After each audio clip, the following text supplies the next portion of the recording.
Un rebaño de renos atraviesa las llanuras de Laponia. Los animales conocen sus rutas, migran al valle donde nacieron para traer allí al mundo a sus crías. Tal y como han hecho desde la última glaciación, pero no es como era. Aquí en el Ártico aumentan las temperaturas vertiginosamente, amenazando una cultura ancestral. El invierno es el mayor desafío. Primero tenemos mucha nieve y luego lluvia que la congela. Eso impide a los renos osar en la nieve en busca de su alimento natural, el líquen.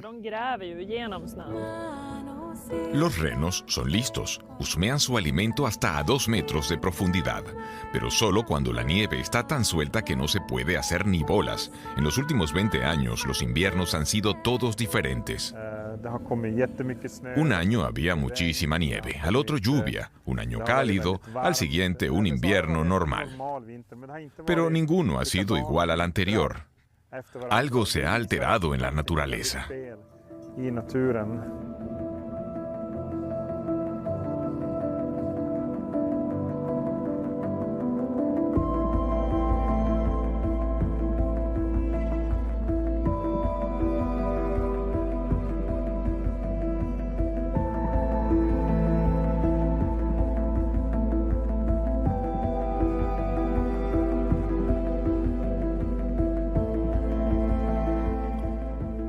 Un rebaño avanza sobre el hielo hasta que éste cede. Un reno adulto con una gran cornamenta se hunde en el agua. Las riadas, que en Laponia esperan para la primavera, se producen ya en noviembre y arrastran este puente. Un lugareño palea nieve en pantalones cortos. Un día después de una nevada a 20 grados bajo cero, se derrite la nieve. Los renos necesitan mucho espacio, como se observa al atravesar la región de los samis suecos, desde Kiruna hasta Jokkmokk. Los renos pueden paralizar el tráfico, incluso en la ruta europea E10, la vía principal. Aquí hay unos 300.000 renos. Solo el pueblo sami tiene derecho a poseerlos y pastorearlos. Lars Olayanok alimenta hoy a los animales de 1 año. Los renos son poco exigentes, pero sin una porción extra de musgo o líquen al día, no sobrevivirían el duro invierno. Ya antes de la crisis climática, los samis tenían grandes dificultades, pues algunos vecinos desearían que los renos desapareciesen. Hace poco, Lars trasladaba unos renos de un cercado a otro cuando un auto se detuvo. El conductor me gritó desde 20 metros de distancia: «Si sueltas aquí a tus renos, los mataremos a tiros». «Qué gente tan agresiva», pensé. Lo último que me dijo fue: «Y si me encuentro a uno de ustedes, criadores de renos, solo en el bosque, también lo mato». Con frecuencia aparecen renos muertos a tiros. Sus propietarios reciben una pequeña compensación, pero el disgusto queda. Conocemos bien el racismo, las cosas que tuvo que aguantar mi padre, precisamente aquí, en las cercanías de las grandes minas de Kiruna y Gällivare. Pero desde la sentencia sobre Girjas, el odio ha aumentado. En el caso Girjas, se luchó durante 10 años por estos bosques. Finalmente, ganaron los samis. Se aseguraron el derecho exclusivo de caza en una región de 5.000 kilómetros cuadrados, desde Kiruna hasta la frontera con Noruega. Bosques casi siempre nevados de pequeños abetos que el pueblo sami y sus renos consideran su hogar. Y el Tribunal Supremo de Suecia les dio la razón y su respaldo, algo que nunca antes había sucedido. En el corazón de Laponia, en el frontón de la granja Ofelas, ondea la bandera de los samis. Aquí se crían caballos islandeses desde hace 25 años. Pero si se observa bien, se verá que algunos tienen una jiba, como los camellos. Son alces que pasan aquí el invierno con los caballos. Un duro invierno con 6 metros de nieve los condujo a los pesebres.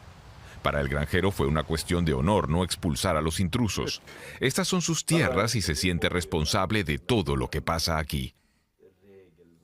Matti Berg luchó 10 años por los derechos de caza y pesca. El Tribunal Supremo dio finalmente la razón al aborigen. Vivimos aquí desde que los hielos se retiraron de Escandinavia y vivimos con y de nuestros renos. En el proceso contra el Estado por los derechos de caza y pesca, declararon arqueólogos como testigos. Dijeron que es muy difícil encontrar huellas de un pueblo que maneja los recursos con tanta prudencia y cuidado. Matti Berg se desplazó 1000 kilómetros para asistir a cada vista del juicio en Estocolmo. Lo acompañó siempre Melin Brännström, también sami y doctora en Derecho. El Estado dice que es el propietario formal de esas tierras y que por eso tiene derecho a conceder licencias. Los samis aseveran, sin embargo, que ellos ya tenían esos derechos antes de que naciera el Estado. Pero la disputa va más allá de los derechos de caza y pesca. La cuestión más importante es cómo trata Suecia a su pueblo originario, los samis. Las tierras donde viven los samis contienen los verdaderos tesoros del país: mineral de hierro, bosques, viento y energía hidráulica. Y el Estado quiere explotar estos recursos. Mari Heidenborg representó al Estado sueco en el juicio. El modo en el que el pueblo sami aprovecha la tierra no se ajusta a las necesidades actuales de parques eólicos, minería o turismo. Por eso siempre hay conflictos y es importante esclarecer quién tiene qué derechos. Para los samis fue un hito histórico que se reconociera inequívocamente su derecho a administrar sus propias tierras. Los indígenas del norte apenas habían tenido algo que celebrar hasta ese entonces. El pueblo nómada siempre salía perdiendo cuando en sus tierras se construían carreteras, minas o aerogeneradores. Sobre todo porque a ellos nunca les han interesado las fronteras ni las propiedades. Cada vez son más quienes reconocen que así no podemos seguir. Se talan los bosques y se extraen los recursos minerales de los suelos. Eso no afecta solo a los samis, sino a todo el mundo. Estamos destruyendo el planeta en el que vivimos. Los humanos son unos depredadores muy extraños. La humanidad va camino de la autodestrucción. El río Kalix es uno de los últimos ríos suecos que fluyen con libertad. Un centro salmonero de calidad especial. Matti Berg podría prescindir de los embalses y presas a las puertas de su casa, así como de los aerogeneradores en las colinas. Para él, no son más que instalaciones industriales del colonialismo verde. ¿Por qué tienen que estar aquí tan lejos de los consumidores? Jokkmokk es la capital inoficial de los samis suecos. Se encuentra justo en el Círculo Polar Ártico. Una vez al año se forman aquí colas en el único cajero automático existente. Ocurre siempre el primer fin de semana de febrero durante el gran mercado de invierno.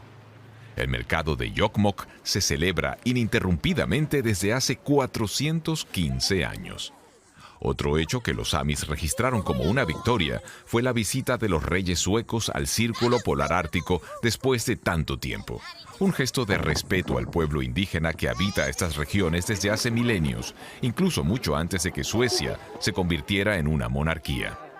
El comité de recepción de la escuela primaria de Jokkmokk estaba entumecido de frío y algo tímido, pero el rey, abuelo de 7 nietos, se encargó de organizar la foto de grupo. Venga, agrúpense. ¿Están contentos? Pero hace frío, entremos.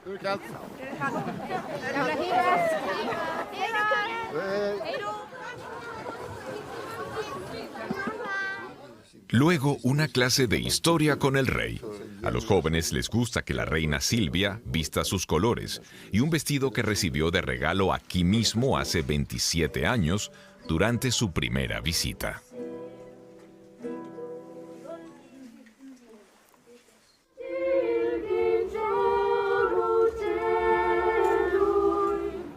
Cuando se entona el himno nacional de los samis, los reyes se paran respetuosos. Se nota que les gusta estar aquí.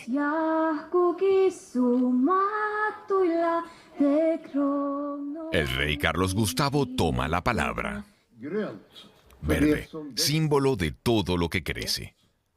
azul por el agua, y amarillo por el sol, y rojo por el fuego, es decir, calor y amor. Son los colores de Laponia.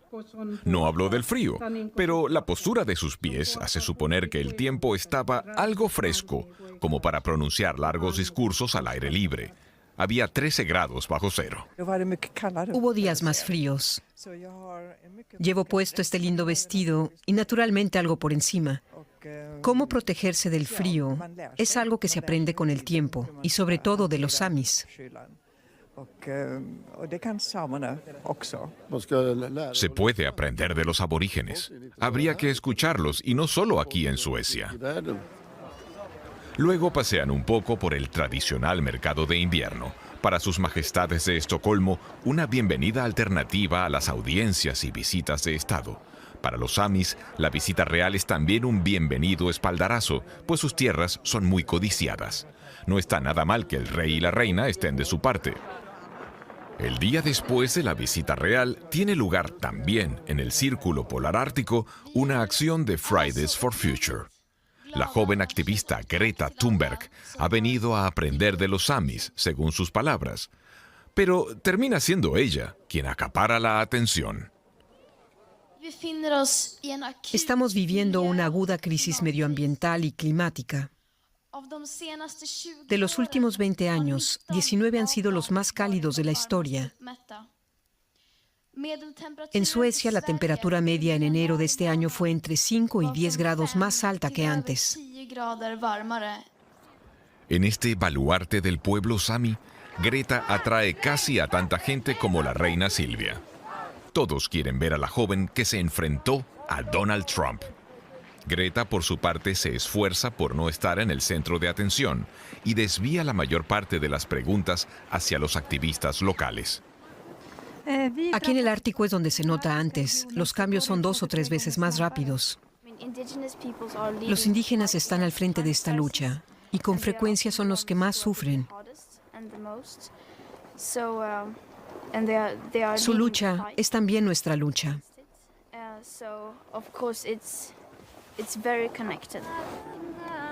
Y entonces se alzan los puños, un gesto poco usual aquí, en el Círculo Polar Ártico.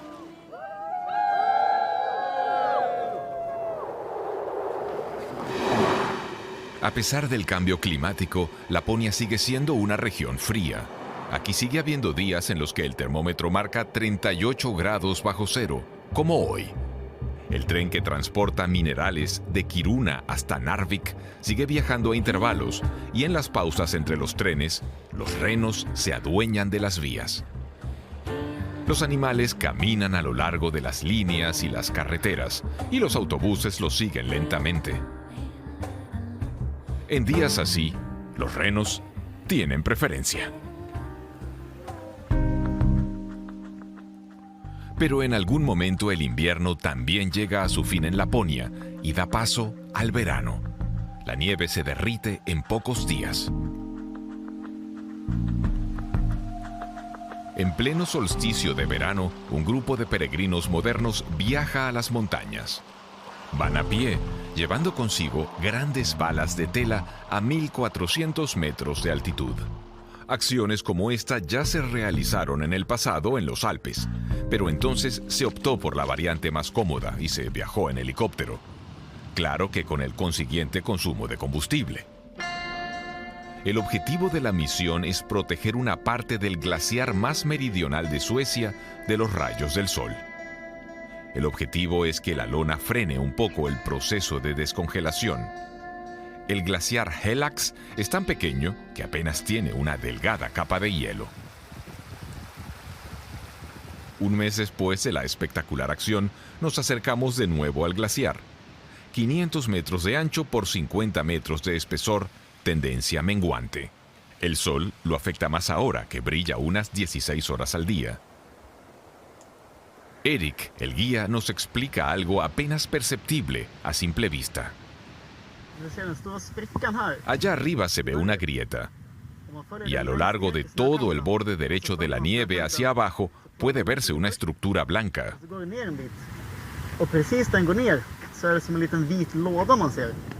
Alrededor del armazón, el hielo se derritió 2 metros.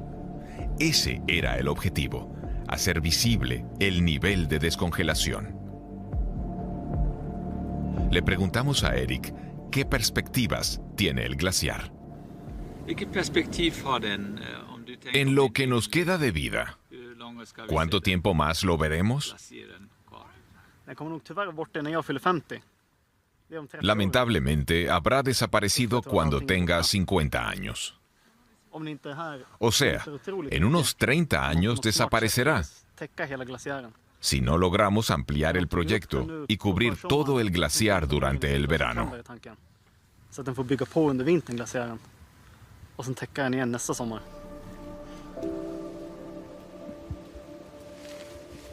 Se corre la voz sobre el destino del Helax, y muchos acuden a ver el glaciar antes de que sea demasiado tarde.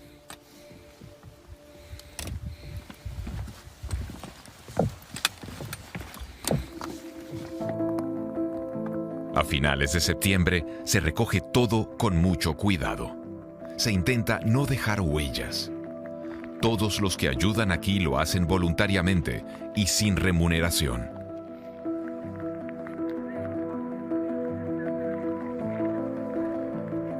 Erik Huss es uno de los voluntarios. La idea fue de él y de un amigo suyo, experto en glaciares. Esto era un caos. El glaciar se había derretido tanto en este verano tan caluroso que nuestra armazón llegó a derrumbarse. Pero al menos la lona logró retener entre 3 y 4 metros de hielo. Luego enrollan la lona y comienza el transporte de regreso a pie, mano a mano. Primero hasta la ruta de senderismo y luego hasta el valle, hasta el próximo año. Este es el embalse más grande del norte de Europa, el lago Acayaure. Victoria Harnesk nunca se había imaginado que alguien pudiese bañarse aquí. Hace unos años ella y su hijo Nila recorrieron la zona buscando un lugar para construirse una casa junto al lago. Desde niña ha venido cada verano aquí arriba, al Parque Nacional de Laponia, donde solo poseen casas y cabañas los samis. Tanto el viaje a través del lago como el desembarco en la otra orilla recuerdan que no se trata de un lago normal. Aquí el nivel del agua fluctúa unos 20 metros en dependencia del consumo de electricidad. Si en Estocolmo echan a andar las lavadoras y las calefacciones, baja el nivel del agua. Los samis reciben una compensación por ello, pero el malestar queda. Quien quiera construirse una casa aquí, al pie del monte sagrado Akka, que en sami significa la vieja, tiene que saber que no existe una ribera fija. Buscamos un lugar para construir. Este aquí es bonito. A muchos les gustaría estar junto al agua, pero no está permitido vivir a la orilla porque ahora el nivel del agua es bajo. Pero la semana que viene podría estar allá arriba. Finalmente, madre e hijo marcan un lugar bien arriba en la ladera.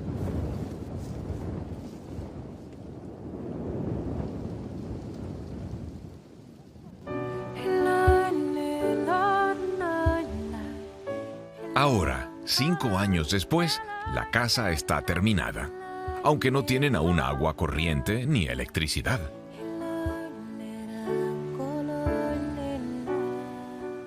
Pero el esposo de Victoria trajo a la obra colectores solares. Y no hay que olvidar el lado positivo del aumento de las temperaturas. Antes habría sido impensable. Nadie se habría bañado en este lago helado. Pero en este verano tan insólitamente cálido, hemos logrado estar hasta 10 minutos en el agua. Antes eso era inimaginable. El color del agua revela lo fría que está. Es verde. De ese color es el agua que viene del glaciar.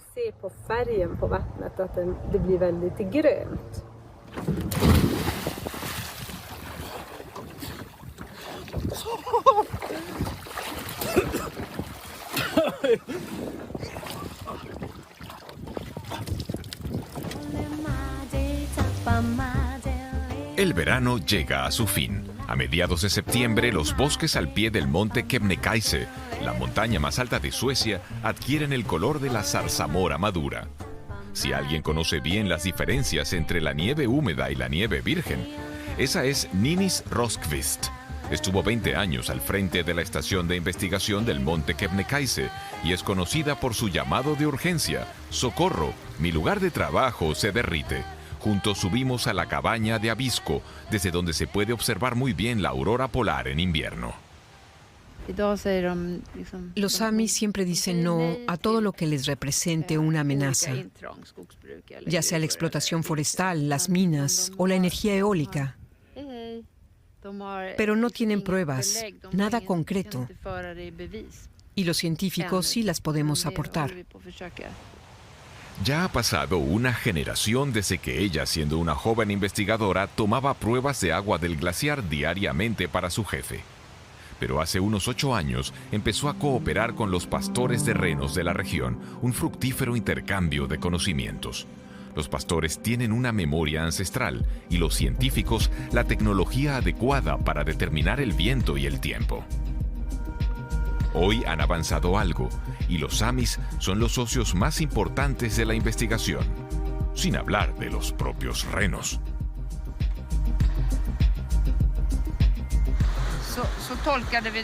Nuestra investigación es ahora sólida.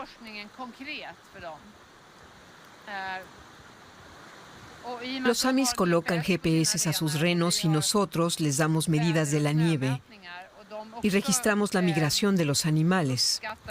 Todos esos datos los centralizamos y gracias a ello aprendemos mucho juntos.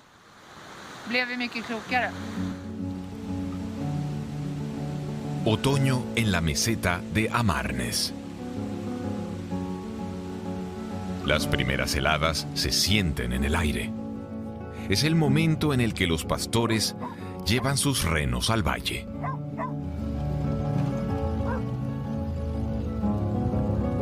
Los animales se han alimentado bien durante el verano en las montañas. Cada otoño, como hacen aquí en la localidad sueca de Västerbotten, los samis controlan los rebaños, cuentan los recién nacidos y escogen animales. Los renos van de izquierda a derecha, como siempre, pero no es como siempre. Malin Brännström, la doctora Sami, sabe que pronto ya no habrá manadas como esta. Incluso en la extensa Laponia escasean ya las tierras. Pronto ya no podremos seguir criando nuestros animales. Tenemos demasiados factores en contra y la cría de renos se vuelve prácticamente imposible. Excepto unos cuantos sementales, a los renos machos no les dejan vivir más que medio año. Hay que reducir los rebaños, pues el Estado ha bajado el límite máximo de animales. Por ello, los samis sacrifican más de lo que querrían. Cada vez se construyen más carreteras de acceso y aerogeneradores, dejándoles sin tierra. No veo cómo puedan convivir nuestros rebaños con esos parques eólicos tan extensos. Es una gran industria y nos quita muchísimo espacio. Viajamos hacia la costa, 230 kilómetros hacia el este. De camino a Markbygden, también encontramos renos en la carretera. Nada extraordinario en el otoño. Markbygden es un parque eólico superlativo, único en Europa. Con una extensión 2 veces mayor que Estocolmo, genera el 8% de la electricidad sueca. La meta de construcción, 1.101 aerogeneradores. Cuando obtuvimos el permiso de construcción hace unos años, 200 metros era mucha altura, pero hoy hablamos ya de 250 metros y más. La meta son 300 metros, como la Torre Eiffel de París. Allá arriba hay más viento. Es un proyecto global. El dinero viene de China, los rotores de Alemania y Estados Unidos. Uno de los mayores compradores quiere producir latas de bebidas con esa electricidad. Sorprendentemente, los gigantes eólicos apenas se oyen en el suelo y ofrecen a los animales espacios de retiro. Hace poco, el jefe de prensa no creía lo que veía cuando se detuvo junto a una turbina con un grupo de visitantes. Vimos 20 renos durmiendo bajo un rotor. A los animales salvajes en general los atraen los aerogeneradores, porque succionan el aire hacia arriba y hay menos insectos. Sobre todo, menos mosquitos. Pero solo se ha erigido un tercio de los rotores. Construir un gigantesco parque eólico supone miles de transportes pesados. Eso no deja espacio para los renos, sobre todo en primavera, cuando nacen sus crías. Si de algo huyen las madres recién paridas, es de los humanos y del ruido de las obras. Hay dos fases. Durante la construcción hay mucho movimiento de máquinas, y es más difícil soportar el ruido aquí. Y luego, cuando entra en funcionamiento, mejora. Los pastores samis de los alrededores fueron indemnizados hace 10 años. Firmaron un acuerdo que les obliga a guardar silencio sobre el monto. De regreso en Amarnes, anochece y los renos siguen dando vueltas. Malin intenta disfrutar el gran día de los samis con su familia. La jurista lideró el gran proceso por los derechos de la tierra para su pueblo y ganó, pero hay algo que sigue temiendo: el cambio climático y sus inviernos cada vez más cálidos. El clima se ha vuelto loco. Es como un termostato que se desregula constantemente, en una dirección y en otra, ahora calor y luego frío. Y a eso se suman las tormentas. Eso nunca había pasado. Es dramático. Los samis se ven entre la espada y la pared. Para frenar el cambio climático del que no son culpables, tienen que sacrificar pastos y animales. En su opinión, todos deberían poner de su parte. Todos tenemos que regresar a lo esencial, conformarnos con lo que nos da la naturaleza. Tenemos que aceptarlo en vez de seguir explotándola. Carl Johan Utsi, su sobrino, es pastor de renos y como camarógrafo profesional, también cronista de su pueblo. Está convencido de que los últimos rebaños libres no tienen futuro y cree que será el último pastor de renos de su familia. Depende de cómo se entienda la cría de renos. Para mí, comprar comida y alimentar a los animales durante todo el invierno no es criar renos.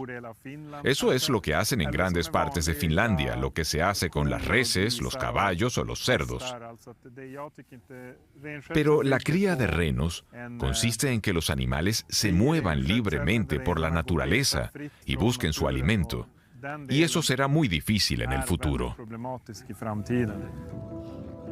Con los samis y sus renos se perdería también libertad y se dejaría una cultura ancestral al borde de la extinción. Lo que quedaría es una inmensa llanura plagada de aerogeneradores. Y Laponia, temen los samis, se vería como cualquier otra zona industrial del planeta.